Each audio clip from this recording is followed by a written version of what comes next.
Hello, everybody. My name is Gilda Ross. I'm the Glenbard Student and Community Projects Coordinator. I am over the moon excited about this conversation, and I'm so glad that you are here.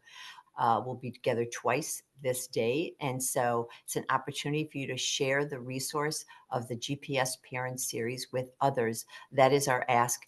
Everyone is always welcome. It's our 30th year of programming for families, and we couldn't be more excited to bring you these world-renowned speakers that we have organized for today. GPS is all about positive youth development, and you will really have some great takeaways that you can share with your families immediately around this conversation. So before we begin, quickly, I want to tell you about upcoming events. There will be a program tomorrow. The title of the program is How to Raise a Healthy Gamer. We have an expert in this area, and he'll be speaking at noon and at 7 p.m. on the 27th. And then the very next day, for those of you with young children, Dr. Anna Louise Lockhart will be talking about solutions for fear, worry, and anxiety in young children.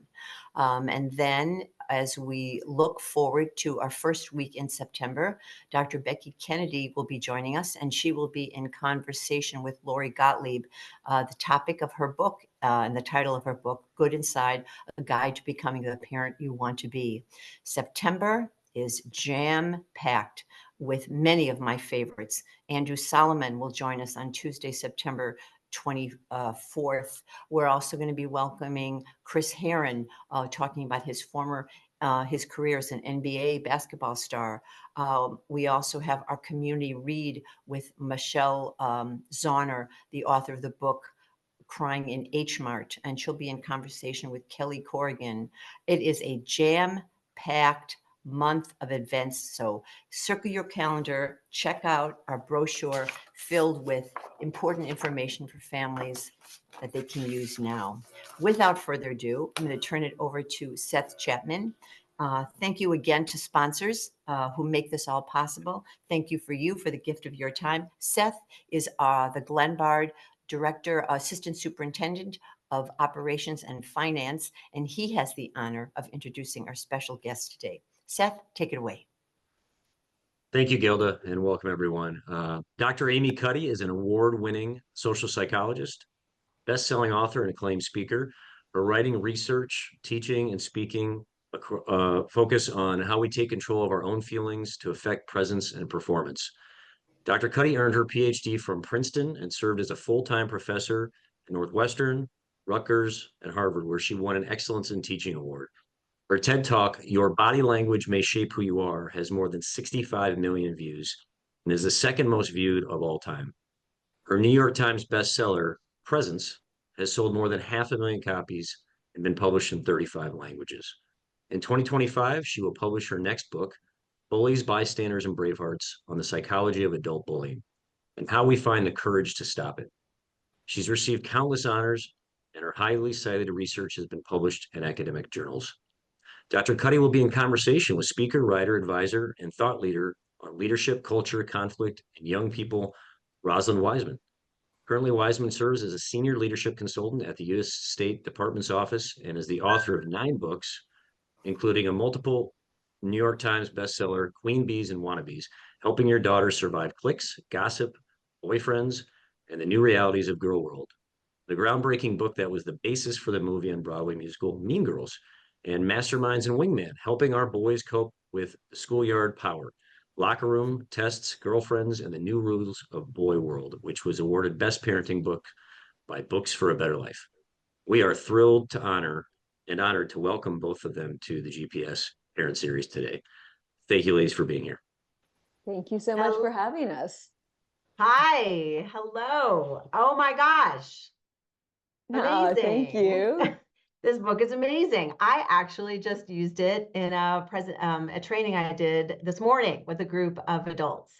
So it is just so wonderful to be able to be here and get to ask you questions and listen to your wisdom. That's my plan for today. You're a perfect person to speak with about this. So I'm honored for you to be asking the questions and to be in conversation with you about this.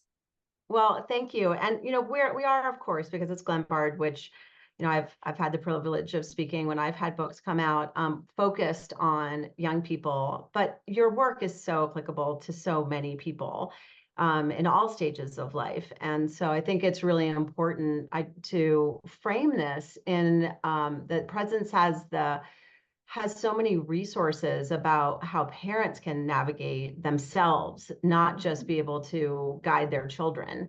And so I actually wanted to start, if you wouldn't mind, Amy, with a question that you have in your book, and if you could answer it about what can you talk about that with confidence, comfort, and passion that you talk about in your book? I would love to start with that as a way to really inspire all of us.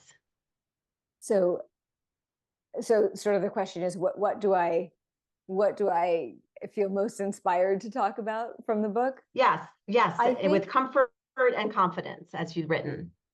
I think for me, the importance of understanding this concept of personal power as a construct of our subjective well-being. When we talk about subjective well-being, we so often think about happiness and lack of stress, and now I think more recently, sense of purpose. And all of those factors are really important when you look at measures of subjective well-being, of people's sort of psychological well-being. But the one that gets less attention, but I believe is equally important, is what I call personal power. It's sort of like agency or self-efficacy, but it really is, it's not social power, it's not power over, it's not dominance. It is the ability to bring our true selves, our, internal assets, our knowledge, our skills, our courage to challenging situations. And that kind of power is so important. So if you think about, again, back to subjective well-being, so you think about a society, for example, that's high on happiness and low on stress, and maybe even high on sense of purpose. But if they're low on voice, on personal power, on agency, that's a problem, right? If they don't feel that they have any control over their lives or the lives of their families or their ability to improve the lives of their families or voice in shaping education, for example. I mean, you see big differences between societies like Norway, for example. People are very high on personal power and voice, and lacking voice and personal power are seen as signs of poverty. You are impoverished if you don't have voice, right? So I think, again, happiness, lack of stress, sense of purpose, all important. But if we don't feel that we can do things to, step up and represent ourselves, then we're not really high on subjective well-being. So I feel like thinking about this concept of personal power, confidence, comfortable confidence, and confidence that's also comforting to other people, I think we move into a place where we can think about power in a positive way. And I think that's why you wrote this. Yeah, exactly. Yeah. So let's go to helping parents as they're talking, thinking about their young people, and you just talked about voice and agency, things that, parents want their children to have voice and agency, sometimes not so much when they're arguing with them or trying to negotiate all different kinds of stuff, but we, there's so much that parents hear about anxiety and about all the bad things that are, around young people. And I mean, it's countless times that people have said to me, if they don't have children growing up right now, they'll say, I'm so grateful I'm not raising children today, or I can't imagine growing up today because it's so terrible. And what I love about what you've written is that it's a real foundation for well-being, and for no matter what are the inevitable things that are happening that can really rock you, that it gives you a real blueprint and an explanation of how to be well, how to stay calm in the storms of things that are going around you.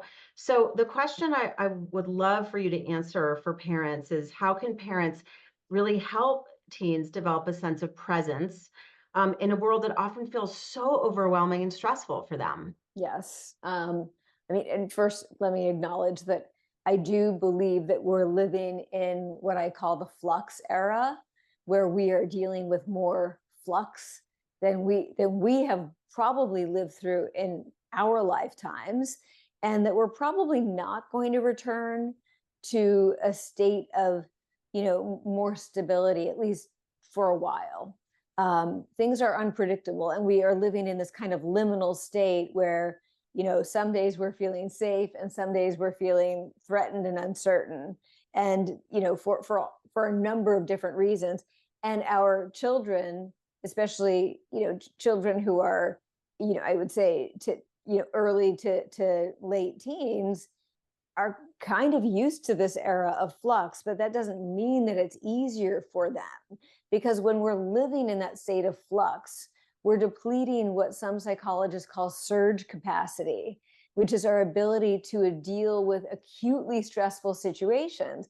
But we're not built to have endless surge capacity. We deplete surge capacity really easily. I mean, adults do, and so do younger people. And so first, to understand that they are dealing with so much change. I mean, yes, in their social lives, in their school lives, but they're also watching us deal with so much change. We might be more used to living, growing up in households where our parents had the same job for their entire lives, or not much change. Or, for example, you might have a barbecue with the neighbor who voted differently from how you voted or your parents voted, and people didn't come to blows over it, right? So they have learned a new rate of flux, but their systems have not necessarily adapted to cope with it. So I like for people to be aware of that, and I call it flux syndrome. Our because we're trying to get away from the uncertainty, and some people do that by kind of going into a more depressive state, and some people do it by going into, so they want to, you can escape the uncertainty by kind of going to sleep, and putting yourself under a weighted blanket, and you can escape the uncertainty by becoming very anxious and wanting to run away from it and change your life and do something dramatic, right, that changes things. So we're feeling that, they're also feeling that, and they're watching us feel that. And so they're kind of getting signals, and I don't think we talk that much about this, but from us, about whether the world is safe. And let's keep that in mind, right? Because we've talked about how social media is affecting them. We've talked about how the pandemic and their lack of sort of IRL, in real life, face-to-face contact has affected them. But I think also let's attend to how we are affecting them, just by modeling how we're dealing with this. But to kind of to back up, the one of the things that I learned raising a child in some of this period, he's now 22, but was certainly social media. He was a senior in high school during the pandemic, so missed his half of the year and graduation and so on. He became very aware of when I really got him to pay attention to when he was shutting down and collapsing and making himself small. And I study body language. I study how our body language affects the way we feel, how powerful we feel, how present we feel. A lot of us learned to sit up straight out of respect to others, but I taught him to sit up straight out of respect to himself, right? So when he started to slouch and contract and use powerless body language, always he was on a screen. Always. It happened then. It didn't happen, once in a while, like in a soccer game or something, but it was happening when he was behind a screen. And so I would say immediately, I'd notice the body language and I'd say, what just happened? And at first he was like, how do you know something happened? Like, well, I'm a psychologist, I study body language, I just watched what happened.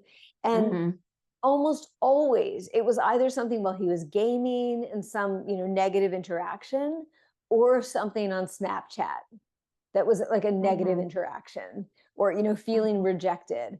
And when he became more aware of his own powerlessness in those moments, I no longer had to say, put the phone down or let's get up. He wanted to. He did not like that feeling. He knew how it affected his ability to feel confident in social situations.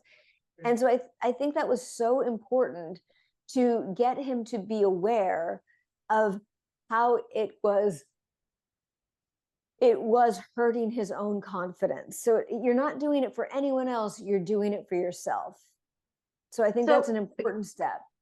Let's back up a second, because we actually haven't defined presence. So can you give us the definition that you have in your book and that you use throughout? Yeah, I mean, it's our ability to, bring our authentic best selves to these challenging situations. And it is fleeting. It's not a permanent state. And I think that, earlier sort of work and discussion around presence in past decades was kind of this like fully enlightened permanent state that people thought that they would achieve. And it's not that. I mean, no one is not distractible. No one can be present all the time. I think understanding that we are present when we are happy and comfortable allows us to see how being present when we're feeling uncomfortable can be really helpful, but also to not be too hard on ourselves about it, to try to increase our ability to be present a little bit at a time. And it's okay, if you have setbacks, if you get distracted, but it is, for me, about approaching challenging situations, not with dread, but with a kind of, excitement, executing them with calm confidence and not distraction, and leaving them with a sense of satisfaction and not regret.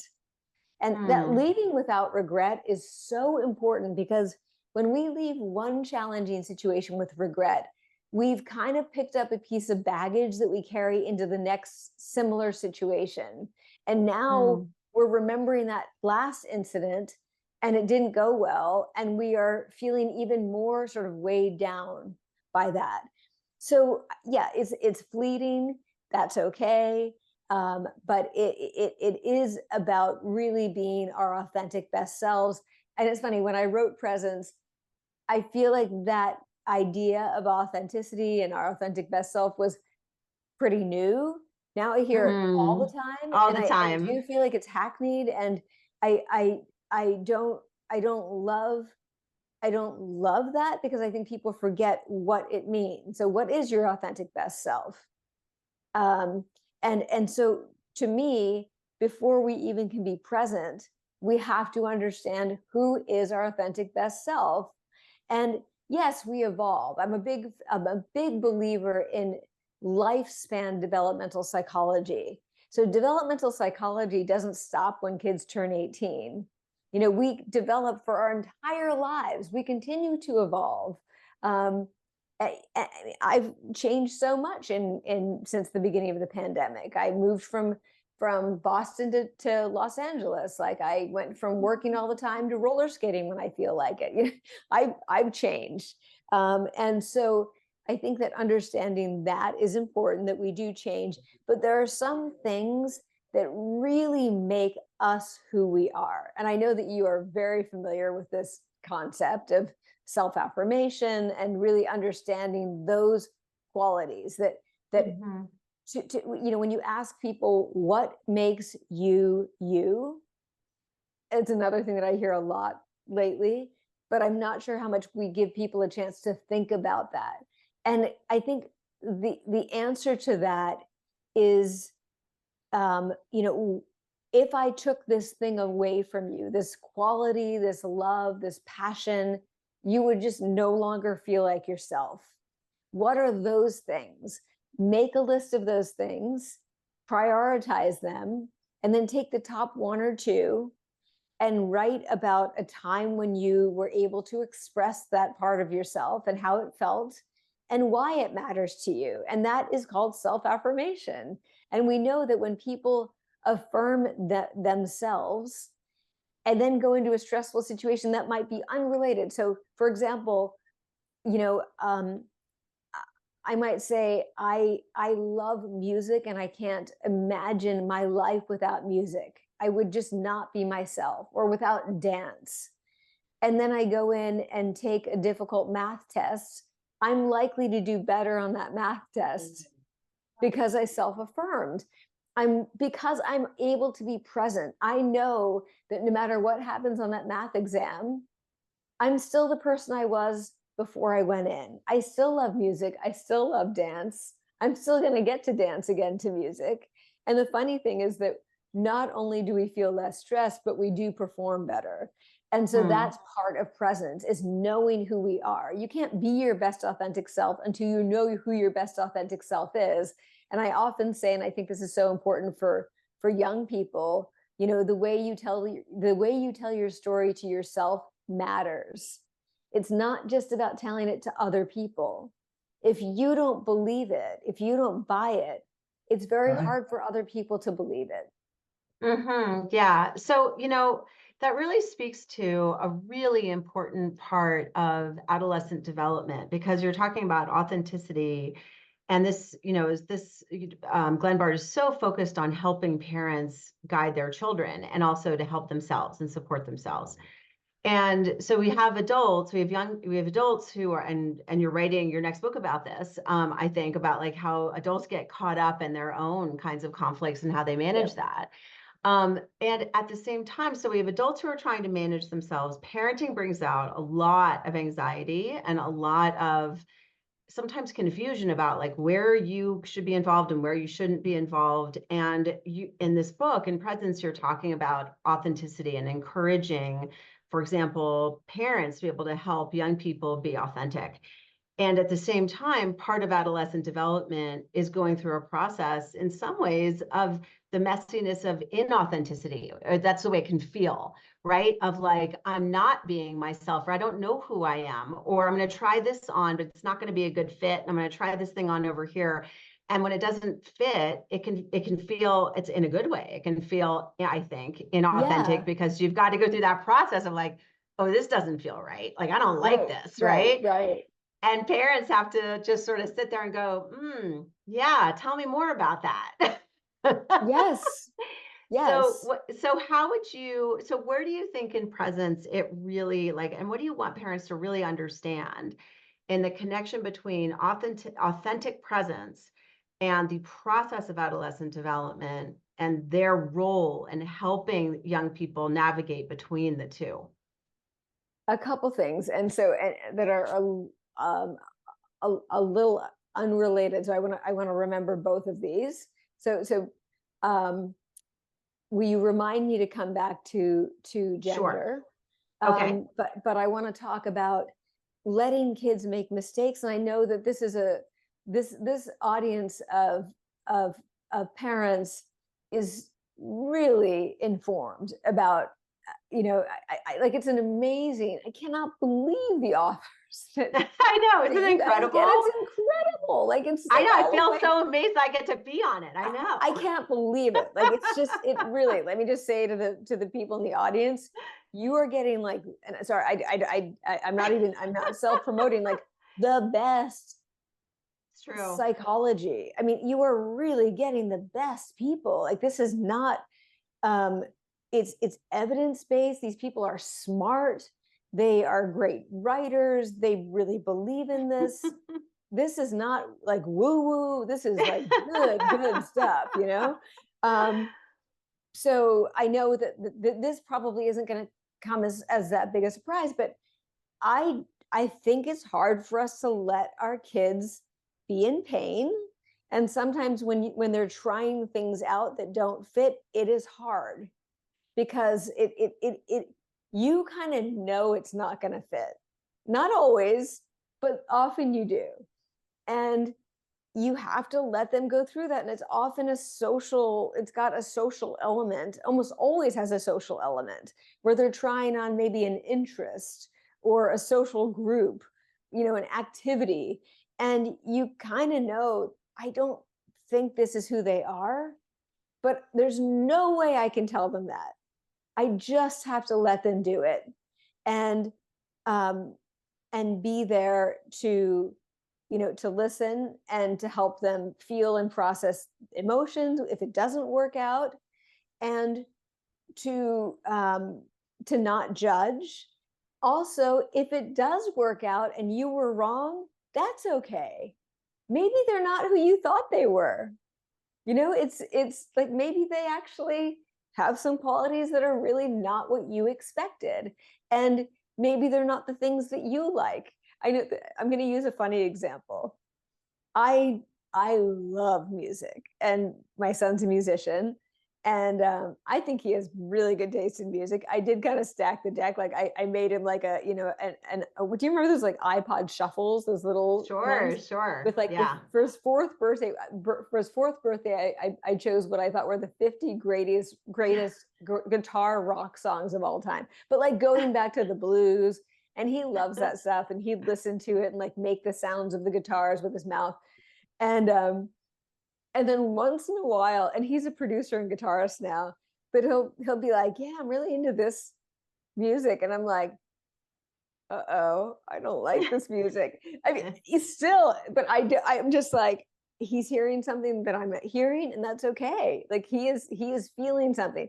There's music that I like from the 80s that he's like, I don't get this at all. Right. So it's okay for them to not be who we expect them to be. So I think on both sides, be there to kind of, soften the fall if it's not who they are, and without judgment and without panic, and be there to support them if it's not who you expected them to be. Yeah. I mean, I think, this feeling of having young people who are feeling self-doubt and feeling judgment, and sometimes they're feeling judgment from us.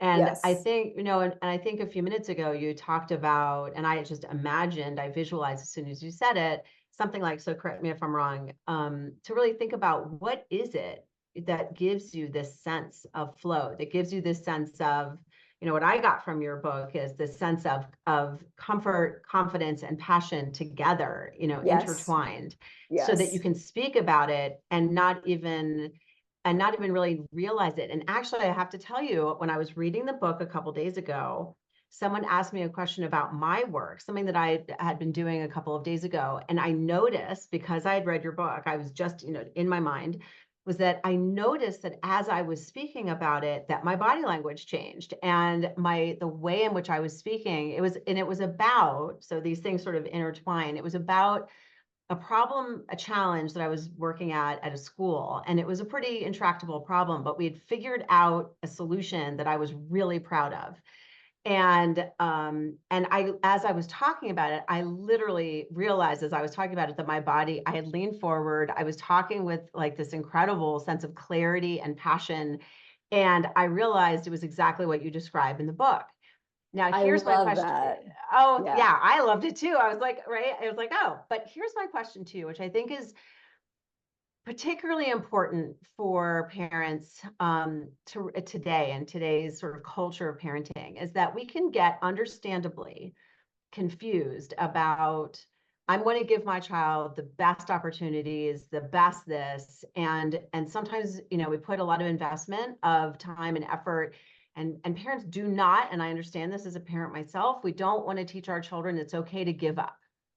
But in today's culture, for young people, sometimes what they do and what they're good at, or what they might have started off being passionate about, because of the culture they live in, and parents being like, oh, you're great at music, let me go get you 4 tutors, and let me go do this, and let me overschedule you with that, and all this stuff, that it becomes quite easy for passions to become a job, or to become what you are. Yes. Right.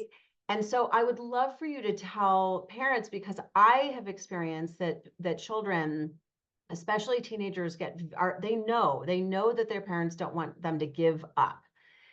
But what happens when we have a thing that a child is good at, or that a parent wants the child to be good at, and sometimes gets confused that we've sort of taken away their ability to be present, their passion, their comfort, their confidence? How can we tell parents, like, how to be able to navigate these waters of, I want my child to be good at something, I'm going to support that, and at the same time, where do I start and where do I stop with Yeah, them on these issues? I love that. And so I would say sort of, it's like, when do they stop being the agents in that activity? And Yeah. so, just as you were paying attention to your body language and noticing, wow, I'm really excited about this, I'm effusive, like this is information. I'm such a believer in being mindful of our body language, like what is making us contract, what's making us expand, what's making us smile, what's making us tense. Take that is just such useful information, but it's also useful to pay attention to it in your kids. So if and again, I'm sorry to keep going to my son, but I think that the music thing is an interesting example, because there's so many different aspects of it. There's performance, there's other stuff. When he performed when he was younger, like a little kid, he really loved it. And he'd be on stage and like wailing on the guitar. And he's a great guitarist. And so I thought he'd want to be a performer, an artist, as opposed to a producer, and who's playing sessions, studio session music and producing. But I started to notice how much his body language changed, before and after performances. And even though I thought he sounded great and didn't seem nervous, the anxiety before kind of ate him up. I helped him with that because that's something that I do. And so I thought, okay, well, maybe it's that, maybe it's stage fright. And it was a bit of that, but we got through that. He doesn't have that now. Now it's just that he doesn't love doing that, because I noticed after, and now he's again 22, but like when he was 18, 19, I started to see him kind of just like, he collapsed after a show. And he knew that I like to see him perform. And I started to ask questions when I started to notice that change. Tell me how you're feeling. And first, just to know, is there anything like social that happened that's not permanent, that can be removed to get that passion back? Or is this just not his thing? And you've got to be open to that. So asking those questions, I see that you're feeling a little down about this. Do you want to talk through that? And when they say, I just don't love it anymore, or, say, do you feel like you'll ever love it again? Are there anything we can do I love to that change? question. Or right, can this change? Is it a temporary situational pressure, or is this just not your thing? And then get them to talk about what are some other things that you've been doing that you feel like you've been enjoying. And for him, it just, the more he talked about production, it was like, he loves this. This is what he wants to do. And it's just a totally different, even just how hard he works at this. And I do not want him to become a workaholic, because I spent 2 decades doing that with something that I loved. At the same time, I see his body language talking about production is just totally different. And I had to go with that and encourage him in that way. So pay attention to when those shifts happen, and then getting at, is this temporary or is this permanent? Or is this just not who you are? If it's temporary, what can I do to help you kind of remove those blocks? And if it's just not who you are, great, no problem. Let's find, now you have more time to do the things that you do love. I love that. Thank you so much for that, because I think parents get understandably torn between, I want my child to have grit and perseverance and not quit and learn to follow through. And at the same time, I think truly and have high expectations and work towards them, all of those things that seem wonderful, but they get so convoluted and so twisted so quickly. And so I really think what you've written, just to like, what does my body feel after my travel sports game, or my 5th practice in 4 days, or whatever it is, in whatever topic, for us to be asking our children those questions, like, is this temporary? Is this permanent? What can we do? Is this, and I think what that shows, which I love, and I got from your book, is that this, we can put different things that we love into the process of presence. And so it can have different manifestations, different outlets. And I think that's so important for parents to hear. You told me to remind you about gender. So I want to make sure that I do that. I did want to talk about, we did some, well, it's kind of interesting how this came up. A couple of things happened that made me become more and more interested in gender differences in expansive, powerful body language. Okay, one, we just know from the literature for half a century that women on average adopt less expansive body language than men. So not only are women on average smaller, on average, but they're taking up less space with even for their size, relative to their size. So there's that.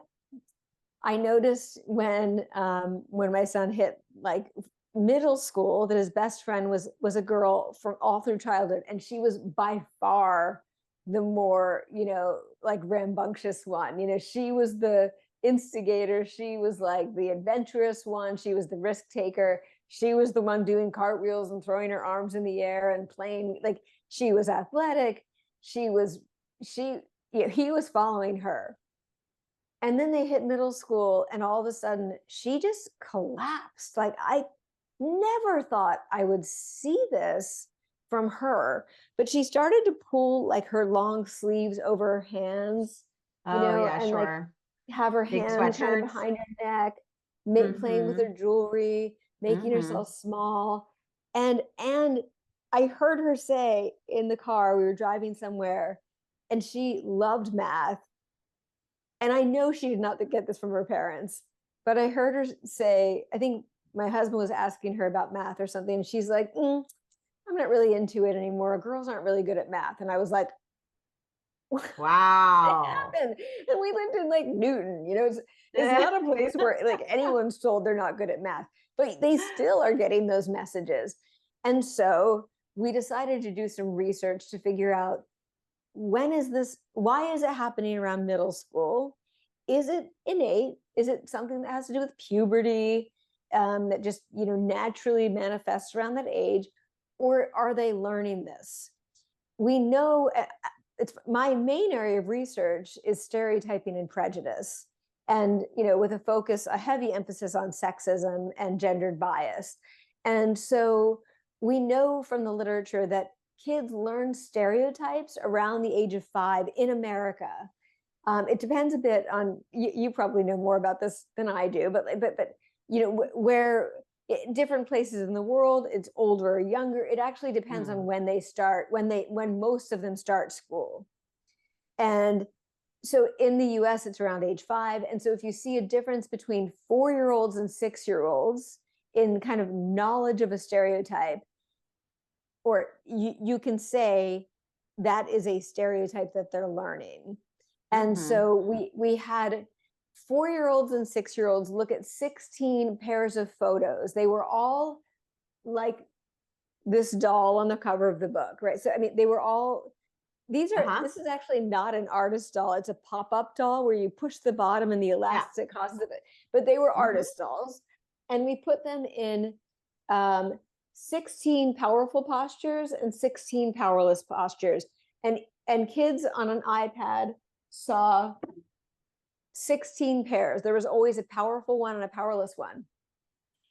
And we just asked them, point to the boy and point to the girl. Oh no, this is not going to go well, is it? And the funny thing, not funny, before that, we actually were interested in just when they started to identify expansive as powerful.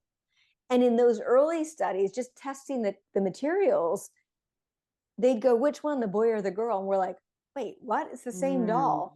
And so there was a lot of stuff that came together to make me want to do that research. At age 4, 13% of the 4-year-olds thought that that all of the expansive ones were boys and all of the contracted ones were girls. By age 6, that went up to almost 50%.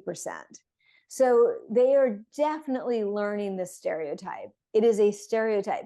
Now, kids learn stereotypes around kindergarten, but they don't often act on them or express them until later, or internalize them. They might begin to internalize them, but I think girls begin to internalize those stereotypes that they're supposed to be smaller. And then for a number of reasons, it starts to come out around middle school. One of the reasons, and this is for the parents, is that even the most well-intended parents are afraid of how the world will treat their powerful daughter. And they don't want their daughter to be powerless, but they're afraid that she'll experience backlash. They feel that they're protecting her safety. And so they may, in ways they don't even realize they're doing, be indicating that maybe make yourself a little smaller. And I think that, yes, puberty has something to do with when those messages come in, because we start to fear for our daughter's safety. Some people do. And so we're kind of indicating to them, be careful. But that be careful message is also be small, be a little quieter. You don't want to look too bossy. You don't want to attract too much attention. And when I talk about this at conferences, I'm shocked by the number of parents, but fathers who come up and say, I think I've been doing this and I did not mean to. And I want my daughters to have everything, but I think I'm doing this. And so I think that there are a lot of things that we can do to change that, in addition to just having them see images of powerful women who are expanding. I have to say, I have loved the Olympics this year.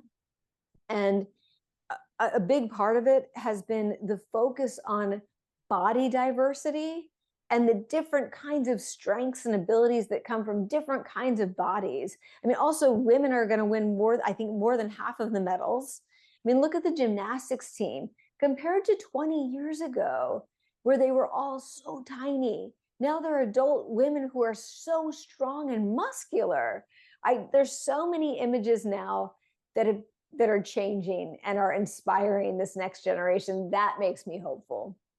Well, and you also talked in the book about the opening thing that gymnasts do when they come out onto the mat, right? And I thought that was fascinating. Yeah, putting their arms in the air. Yeah, absolutely. Now, I want to make sure that we get to this because our time is going so quickly. So everything that you've just said about parents, moms and dads, and all different kinds of adults, maybe, wanting the best for their children, but sometimes not knowing how they're communicating certain messages and how to be more mindful. So the question for you, of how can I'd like for us, if possible, to think about this in a two-part way, which is, how could parents create a home environment that fosters a strong sense of presence? So that is one bucket, but I also would love, because of the pandemic, one of the things that young people lost, I mean, they spent more time than they ever had. I know my children did, spending time with their parents. And one of the things that we lost in the pandemic, and we're getting back, is young people's relationships with other people that are not their parents. Positive, wonderful, what are sometimes called weak ties, but I think those ties can be incredibly strong with people, right, that are not their parents. And so I also want us to think about, because for the people watching, they might have children in their home, they might not, but not only for your own children, but lots of families have children coming in and out that are not their particular kids, but they grow up in your house, or you're taking these kids to carpool all the time. So you have tons of opportunities to be this incredibly important adult in a child's life that is not your child. So if you can talk about how to be an adult and a parent that fosters presence in your home, and an adult who fosters presence in children who are not necessarily your own children, I think that would be so wonderful for the community. Oh, that's a tough one. And I don't have a super easy answer. So let me talk through this a bit. One thing I think, this is like the age old, dilemma for parents is, we worry so much because we love them so much, but our worry is not always good for them. And I like the discussions that we're having around the effects of the pandemic and and gaming and social media on how they feel. But I feel like there's almost a panic now brewing around kids, and that's not great for them. I really love to hear, to hear parents in these situations where they're maybe driving the other kids to the soccer game or whatever it is, talking to them like adults. And I don't mean in a certain tone, but with the genuine curiosity and interest that you would have in your adult friends about, like, what do you think about this or that? I mean, and it depends on how old they are, but I like talking to teenagers, older teenagers, college kids about politics. Of And course. I want to understand. I want them, and I want to understand where they're coming from and how do we see these things differently. And I really genuinely feel that I can learn from them, and so and they can learn from me. But understanding our sort of generational perspectives, each other's, is super helpful. And it also helps them to understand, to become the agents of their opinions, because I do feel like kids need to be we all do, we need to be the agents of our opinions. That doesn't mean we can't be influenced by people, but in the end, if we have a strong opinion, I think it's best that we feel we can really support it and we deeply believe that. And so getting them to talk about their opinions, about the things they care about, gives them agency. They've talked it through now. They're like, oh yeah, that's why I believe that. And so I think that's really important. I also think I'm a big advocate of what I'm calling intergenerational mentoring. So in organizations where you have, workers, say, in their 50s, 60s, complaining that, that the 25-year-olds expect this and that, and they don't want to work that hard, and but also they speak up too much in meetings, and people who are 25 going, they don't understand, like, that this kind of behavior isn't okay. And let me give you an example. This is in the context of workplace bullying, which I've been studying. Do you know why things are starting to shift in a positive direction? Because 25-year-olds are like, you can't talk like that to people. They don't accept bullying in the workplace. And they'll call it out immediately. They have learned that it's not okay. And I know that we think they've learned it is from politics, but they haven't. They've actually learned that is not how we talk to each other. And so I talk to organizations where there's been a shift and they've had to get rid of somebody who really was a bully for a long time, a person in a position of power. I often find, when I say, where did that start? It was a young person in a meeting, like, where this person, the bully, insulted someone, and not even the person who spoke up. And a younger person said, I don't really think you should say that to her like that. And they're completely taken aback. And all of a sudden, then the people who are a bit older go, wait, if she could stand up to him, I can too. And so I think we have a lot to learn from each other. And I do think that younger people expect work to be different from what we may have expected, but a lot of their expectations are really healthy. They expect it to be less toxic. And so I love that. Why would we complain about that? It's not like to paint it as, oh, they're snowflakes, they're too sensitive. No, they're actually going for a healthy workplace, and that's good for all of us. So I think that intergenerational stuff and really, really accepting that it's helpful to both parties is so powerful. And you can do that even with teenagers. Well, what I hear is also just overall is that you're taking young people seriously as an adult, and that Yes. allows them, basically, it allows them to show you their presence, right? You're Yeah. saying that presence is an alignment of your thoughts and your actions, your behaviors. And so you can't see someone's presence if you don't take them seriously. Right. And I think that's what I hear you say. And so I do want to make sure that we have time for some questions. So if we have a question or two, this is a great time to be able to put it onto the floor and give it to you, Amy. So if Thank you. there are Thank you. some, let's Yeah. hear them. Yeah, a comment, as I've written feverish notes here about this amazing conversation. So these are my takeaways, Amy and Rosalind. You're talking about this important agency for our children. And certainly every single speaker that we've hosted in our 30 years has talked about the relationship is the most important thing. This is primary, the relationship that you have with your child. And what I've clued into is how we need to clue into the body language as yet another way of how we can connect with our children and help them be that authentic self as we learn exactly, we help them be who they are as we learn who they are. So I love that. And I love the way you talked about the confidence. Our children need confidence today. It's what you've taught me. And so if we can offer them these tips, these pointers about what we're seeing, it will help them have that confidence as they go out into the world and face those failures that we so want them to have. So and then I love the way you talked about loving the child in front of you without judgment. They need us, they deserve us.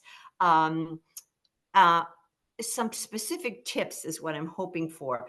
I Let's say I have that child who has suffered for whatever reasons, be it COVID or social media or climate, but I see the lack of ability to connect with others in their presence. So can you give us some specifics?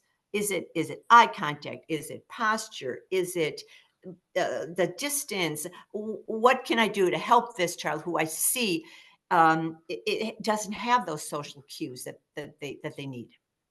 So I'm a big believer in what I call an inside out approach to body language, which is you kind of like method acting, but it is you've got to feel that way for you to express the nonverbal body language that's consistent with it. So when we're present, our we believe our story, we show confidence without arrogance, but the last is that our body language is harmonious. It's synchronous with the words we're saying. So it's very hard to to choreograph body language because it becomes too much to remember, especially for kids, right? They're trying to think of the words they want to say, and now we're telling them move this way or that way. That's hard for them. It takes up too much cognitive bandwidth. Most people can't do that. Great actors can do it, but to get them to understand that when they are feeling that self-confidence, that personal power, that internal alignment, their body language is synchronous with that. And when our body language is synchronous, there's a lot of research showing that we are much more compelling and persuasive. And so again, I think that getting kids to understand how much their body language and the way that their bodies affect how they feel affects how social interactions carry out for them, which is the most important thing to a lot of young people. That's how you get them to start to really understand how to carry themselves in an open way. I mean, even it's so to me, it's about what you do before you go in. Take a walk, take long strides. Don't be sitting and slouching. Sit up straight. Use the expansive postures before you go into the room. The power poses, and get yourself feeling that sense of psychological power because when you do those movements and those motions, your nervous system is then telling you you're safe, you're confident, you're okay. Things like slow and deep breathing, slowing down their speech, that's a big one. When we're anxious, we start to talk really quickly. When we slow our speech, not only do others perceive us as more confident, but we feel more confident. When we slow our breathing while we're speaking, it makes us feel more confident. So I think all of those things are helpful.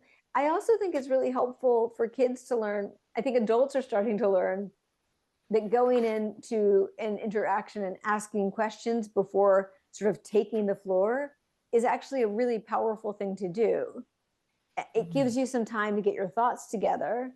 You're showing interest in the other person and building trust with them, and you're learning about their interests. So then you are able to respond to who they are, not who you think they are. And so teaching kids to ask questions with confidence and curiosity, and not in a way that makes the other child or kid feel uncomfortable, but in a way that is showing genuine interest. I think that is so helpful. All of that leads to them feeling more personally powerful, more present, and then you see body language follow. Beautiful. Thank you. Really, really helpful. Yeah. Excellent. Seth, I know you have a question. I do. Thank you. First of all, excellent content. Thanks for sharing all of your expertise. I My question is really directed around kind of balancing wanting to support your kids. So I have two teenage daughters and a son, and wanting to be there to support them, but also hold them accountable. I think parents oftentimes are challenged with, trying to give your kids space, but also wanting to push in with love. And I guess my question is kind of how do you feel like in your work with presence, like how can we as parents understand that balance between the two? Because my wife and I often talk a lot, and I'm probably not uncommon with marriages where she's constantly wanting to push in and reaffirm, and I'm more like, what just happened today? I'm not even aware a lot of the time, so it's happening. And so together, I think that's probably not a bad thing, but individually I feel like I'm often questioning what my role is in those situations to help my child, but not also be overbearing. Yeah. So good. what you mean when they're feeling challenged, when they're having a hard time? Is that Yeah, and it could be, and my two daughters are very different. One of them is overall she's really good, but she'll have these periods where there's some bad social things, and you can tell there's an issue. Where my other one has struggles with that constantly, right? So it could be either scenario. We're just trying to figure out for other parents that may be going through that, how do you deal with that? one thing that I think is surprisingly powerful is when parents, or even I see like parents, a parent, a step parent, and another parent, like all on the same page with the kid. Like, so when one of these big moments happens, getting together with the child all together and uh, showing a kind of collaborative love and support and interest and problem solving together. Because in those situations, probably what you can offer and what your wife can offer are different, and what you hear and what she hears is different, and what your child says to her versus you is different. But when you're together, she's now not worrying about disappointing one of you and pleasing the other. She's not worried about that. So we want to take that off the table for them, because we forget how much they worry about, and we don't want them to feel responsible for our happiness, but almost all kids do a little bit, right? It's very hard to take that off the table completely. But when we're there together, listening collaboratively, we're learning from each other. And every time we do that, we are better at helping them problem solve and process the next time it happens. It's a really cool team activity. And that's how I see it. Yeah, I remember a time when my son was like 15 and kind of got into trouble. It was not like they were you know, on the track in the middle of the night when they weren't supposed to be.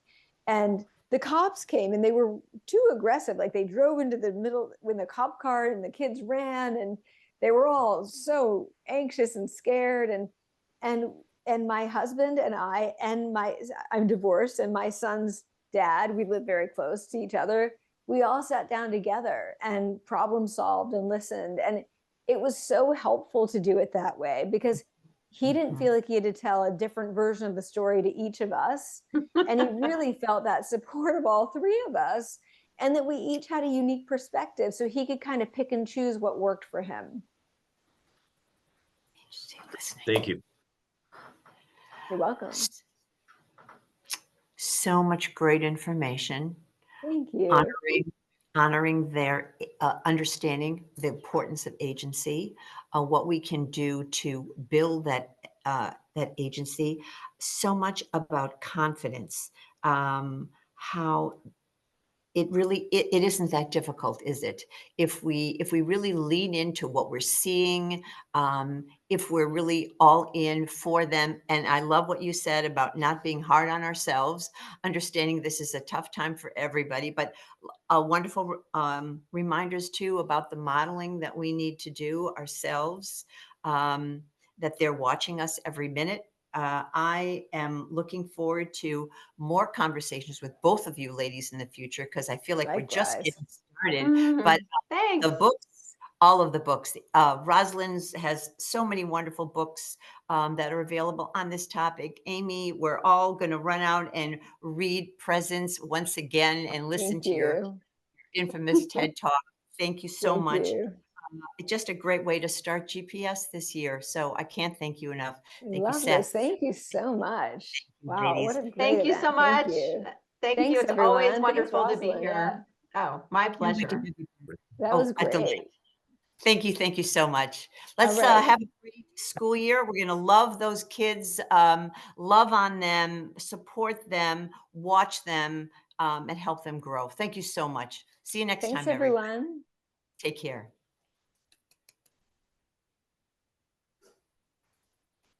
Thank you, ladies. I learned so much. It was a great conference. Thank you. Do you need anything so- else from me, you guys? You all? No, that's great. We'll say goodbye to everybody. You've given us so much. All right. Best of luck to both of you. Okay, as you Oh, start. Yeah, thank I'm you. sure we'll, Seth, I'm sure we'll run into each other soon, somewhere, Hope so. somehow. All right. Thank you. Thanks, Thank you Amy. so much. Such a good, That was so great. good to talk to you. Rosalind, I kind of feel like we should start a podcast together. Ooh. Yeah, you'd be great in that. That would be great. I'll listen There in. you go.